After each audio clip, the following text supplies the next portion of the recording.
two more numbers for you. The first one is by Anton Dvorak. I'm sure you've heard of Dvorak.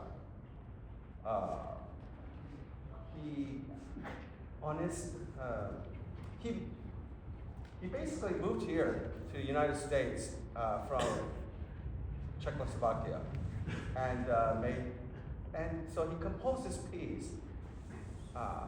It's titled "The American," from the F major quartet, and in this melody, I mean, I could hear the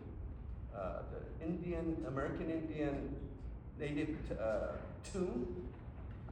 So anyway, very famous composer. However, in Prague, he's second-rate composer because he left Prague, and they like Dietrich Smetana much more than Dvorak, but I think Dvorak is such a prolific composer.